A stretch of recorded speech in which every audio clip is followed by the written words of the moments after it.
Hello दोस्तों, good morning all of you. तो कैसे हैं हमारे सभी साथी।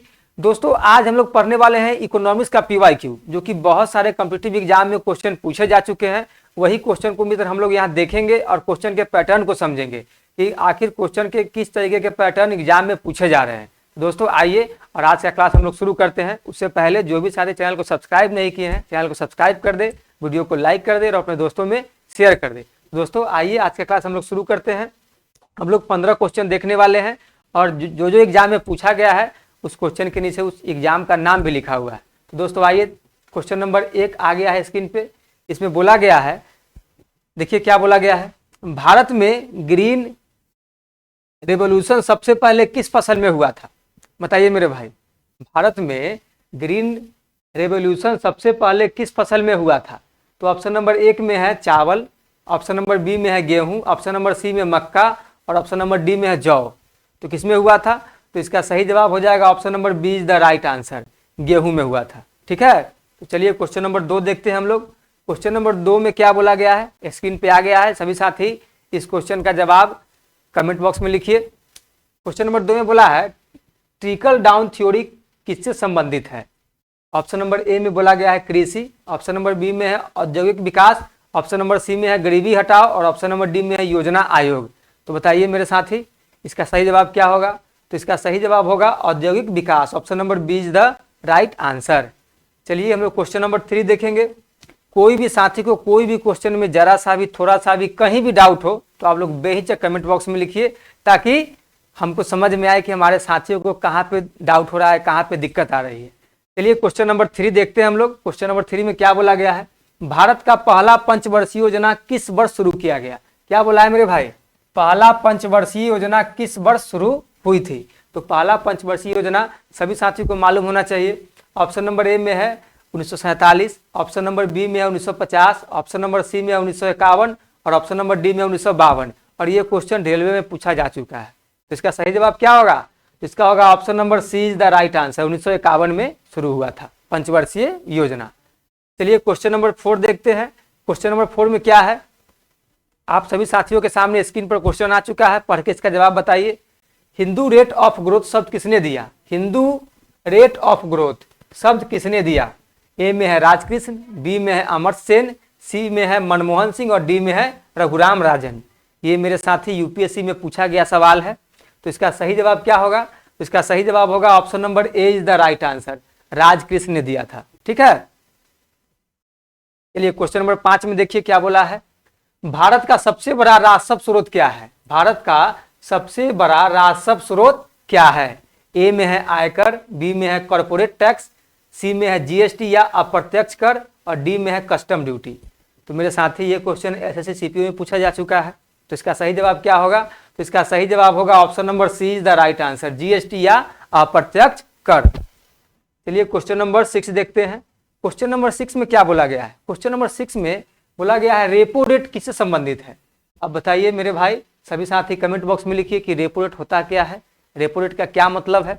तो रेपो रेट किससे संबंधित है हमारा सवाल है। ऑप्शन नंबर ए में बोला है कृषि, ऑप्शन नंबर बी में बोला है उद्योग, ऑप्शन नंबर सी में बोला है बैंकिंग और ऑप्शन नंबर डी में बोला है निर्यात। और ये IBPS PO में पूछा जा चुका प्रश्न है। ठीक है, तो इसका क्या होगा सही जवाब? तो इसका सही जवाब होगा बैंकिंग। आप यहाँ से ही पकड़ सकते हैं कि IBPS PO में पूछा है तो बैंकिंग का सवाल है, तभी तो पूछा गया होगा ना। तो इसका क्या होगा? Option number C is the right answer. ठीक है, चलिए क्वेश्चन नंबर हम लोग 7 देखते हैं। क्वेश्चन नंबर 7 में क्या है, स्क्रीन पर सभी साथियों को दिख रहा होगा। क्वेश्चन को पढ़िए और आप लोग कमेंट बॉक्स में इसका आंसर लिखिए, क्योंकि ये क्वेश्चन जो है ये आपके LPG गैस से है। ठीक है, जो सभी साथी के घर में खाना बनने में ये गैस यूज किया जाता है। भारत में नया आर्थिक सुधार LPG नीति किस वर्ष लागू किया गया था? LPG का मतलब आप लोग सभी साथी जानते होंगे, इसको बोलते हैं हम लोग लिक्विड पेट्रोलियम गैस, जो सभी साथियों के घर में इसका यूज किया जा रहा है।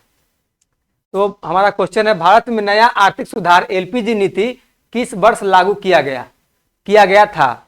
तो ऑप्शन नंबर ए में है 1985, बी में है 1991, सी में है 2000 और डी में है 1995। अब देखना है मेरे भाई कि जो क्वेश्चन पूछा गया है ना, ये यूपीएससी में पूछा गया है, यूपीएससी के प्रीलिम्स में 2016 में, और उसके बाद बीपीएससी में पूछा गया है, एसएससी सीजीएल 2019 में ही पूछा गया है। तो ये 3 एग्जाम में ये क्वेश्चन पूछा जा चुका है। तो सोच लीजिए कि क्वेश्चन का कितना बड़ा वेटेज है। तो इसका सही जवाब क्या होगा, आप सभी साथी कमेंट बॉक्स में इसको लिखिए। इसका सही जवाब होगा option number B is the right answer, 1991।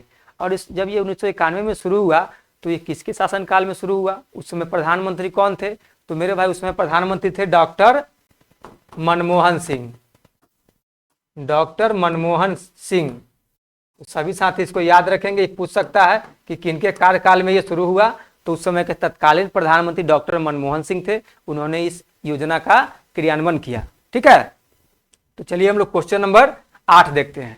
Question number 8 में क्या है, क्वेश्चन नंबर 8 में हमारे साथी भारत में नाबार्ड की स्थापना कब हुई थी। मेरे भाई क्वेश्चन में क्या बोला है, भारत में नाबार्ड की स्थापना कब हुई थी।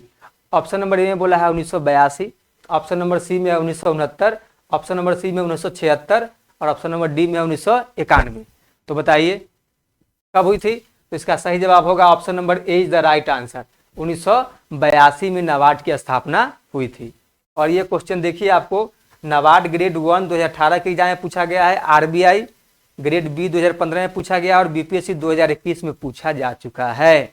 तो ये सब क्वेश्चन का बहुत बड़ा वेटेज है, इसलिए हमने ये क्वेश्चन लेने का काम किया ताकि हमारे सभी साथी को क्वेश्चन का कॉन्सेप्ट समझ में आए कि क्वेश्चन एग्जाम में कहाँ से पुट किया जा रहा है और कैसे क्वेश्चन का पैटर्न सेट किया जा रहा है, ताकि सभी साथी का कन्फ्यूजन दूर रहे।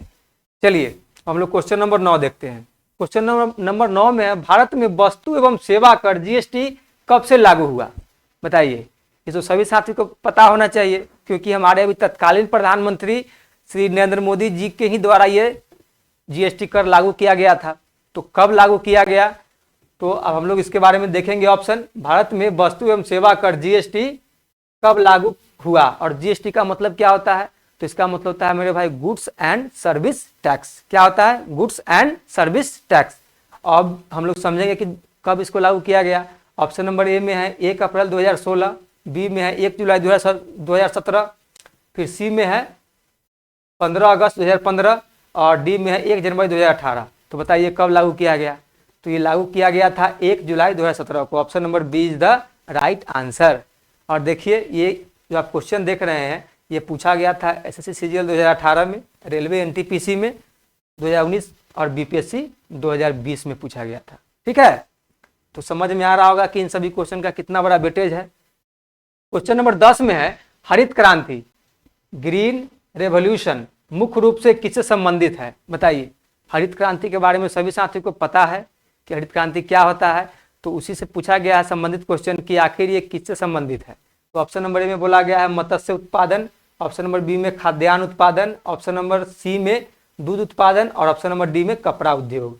बताइए किससे संबंधित है, तो ये हो जाएगा option number B is the right answer, खाद्यान्न उत्पादन से संबंधित है ग्रीन रेवोल्यूशन।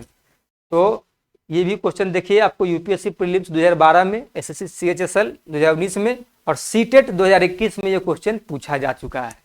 तो सभी साथी को समझ में आ रहा होगा कि क्वेश्चन जो भी यहाँ लिया गया है कितना ब्यूटीफुल क्वेश्चन लिया गया है। चलिए क्वेश्चन नंबर हम लोग 11 देखते हैं। क्वेश्चन नंबर 11 में क्या है, भारत में सबसे अधिक प्रत्यक्ष कर किस प्रकार का है। बताइए, सभी साथी इसका जवाब कमेंट बॉक्स में लिखिए कि भारत का सबसे अधिक प्रत्यक्ष कर किस प्रकार का है। तो ऑप्शन नंबर ए में है आयकर, बी में है निगम कर, सी में है संपत्ति कर और डी में है धन कर। तो क्या हो जाएगा, इसका सही जवाब हो जाएगा आयकर। Option number A is the right answer. तो सभी साथियों को पता चल रहा होगा कि किन किन एग्जाम में ये पूछा जा चुका है। ठीक है, इसलिए हमने एग्जाम का डिफरेंस यहाँ पे लेने का काम किया है, ताकि सभी साथी को पता चले कि क्वेश्चन जो हम यहाँ ले रहे हैं वो कोई फिजूल का क्वेश्चन नहीं है, सभी प्रीवियस ईयर एग्जाम में पूछे जा चुके सवाल है। चलिए क्वेश्चन नंबर 12 देखते हैं। क्वेश्चन नंबर 12 में क्या बोला गया है, क्वेश्चन नंबर 12 में बोला गया है मुद्रास्फीति इन्फ्लेशन का अर्थ है मुद्रा का मूल्य बढ़ना, मुद्रा का मूल्य घटना, उत्पादन घटना, बेरोजगारी बढ़ना। तो बताइए इसका सही जवाब क्या हो जाएगा, तो इसका सही जवाब हो जाएगा मेरे भाई मुद्रा का मूल्य घटना। ऑप्शन नंबर जो आप बी देख रहे हैं ये क्या है, मुद्रास्फीति का मतलब होता है, इन्फ्लेशन का अर्थ होता है मुद्रा का मूल्य घट जाना, उसी को बोलते हैं मुद्रास्फीति। सभी साथी को समझ में आ रहा होगा। और जरा सा भी कोई भी साथी को मुद्रास्फीति के बारे में कोई भी डाउट हो तो कमेंट बॉक्स में लिखे, और कोई साथी अगर इसके विस्तार से भी कुछ और नया जानते हैं तो वो चीज को आप कमेंट बॉक्स में मेंशन कर सकते हैं। चलिए तो हम लोग अब क्वेश्चन नंबर 13 देखते हैं। क्वेश्चन नंबर 13 में क्या बोला गया है? इसे बोला गया है कि मेक इन इंडिया अभियान किस वर्ष शुरू हुआ था? मेक इन इंडिया अभियान किस वर्ष शुरू हुआ था? तो बताइए किस वर्ष हुआ था? ऑप्शन नंबर ए में है 2014, बी में है 2016, ऑप्शन नंबर सी में 2010 और ऑप्शन नंबर डी में है 2005। तो इसका सही जवाब क्या होगा? तो इसका सही जवाब होगा option number A is the right answer. 2014 में मेक इन इंडिया अभियान शुरू किया गया था। ठीक है, चलिए क्वेश्चन नंबर 14 देखते हैं। क्वेश्चन नंबर 14 क्या है? तो क्वेश्चन नंबर 14 हमारे साथी सूक्ष्म अर्थशास्त्र जिसको बोलते हैं माइक्रो इकोनॉमिक्स मुख्य रूप से किसका अध्ययन करता है? बताइए, सूक्ष्म अर्थशास्त्र माइक्रो इकोनॉमिक्स मुख्य रूप से किसका अध्ययन करता है? ए में है, ऑप्शन नंबर ए में व्यक्तिगत इकाई का व्यवहार, ऑप्शन नंबर बी में है संपूर्ण अर्थव्यवस्था, सी में है सरकारी बजट और डी में है अंतर्राष्ट्रीय व्यापार। तो बताइए इसका सही जवाब क्या होगा? तो इसका सही जवाब होगा option number A is the right answer, व्यक्तिगत इकाई का व्यवहार। ठीक है, और ये यूजीसी नेट इकोनॉमिक्स 2018 में पूछा जा चुका है। सीटेट एसएसटी पेडागोजी 2023 में ये सवाल पूछा जा चुका है। ठीक है, तो चलिए हम लोग क्वेश्चन नंबर 15 देखते हैं और आज के क्लास का मेरे साथी आखिरी प्रश्न है। ठीक है, तो इस आखिरी प्रश्न में क्या है? बेरोजगारी दर मापी जाती है। अब हम लोग का क्या आ गया? अनएम्प्लॉयमेंट से क्वेश्चन आ गया, क्योंकि हमारे देश में क्या है, बहुत सारी बेरोजगारी की समस्या है।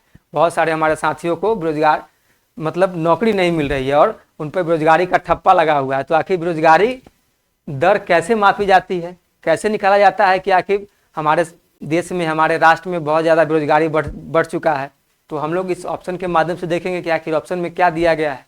तो ऑप्शन नंबर ए में दिया है श्रमिक बल में बेरोजगारी का प्रतिशत, ऑप्शन नंबर बी में दिया है कुल जनसंख्या में बेरोजगारों का प्रतिशत, ऑप्शन नंबर सी में दिया है राष्ट्रीय आय में बेरोजगारी का अनुपात, उसके बाद दिया है उपरोक्त में से कोई नहीं। तो बताइए इसका सही जवाब क्या होगा?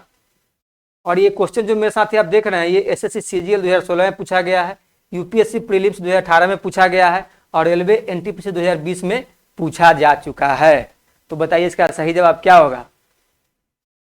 सभी साथी इस क्वेश्चन का आंसर कमेंट बॉक्स में लिखेंगे। ठीक है, कि आखिर इसका सही जवाब क्या होगा।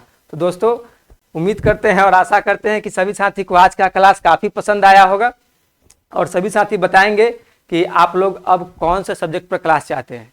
तो दोस्तों जो भी साथी अभी तक चैनल को सब्सक्राइब नहीं किया है, चैनल को सब्सक्राइब कर दे, वीडियो को लाइक कर दे और अपने दोस्तों में शेयर कर दे। तो आज के लिए इतना ही, फिर हम लोग मिलते हैं नेक्स्ट क्लास में। धन्यवाद, जय हिंद।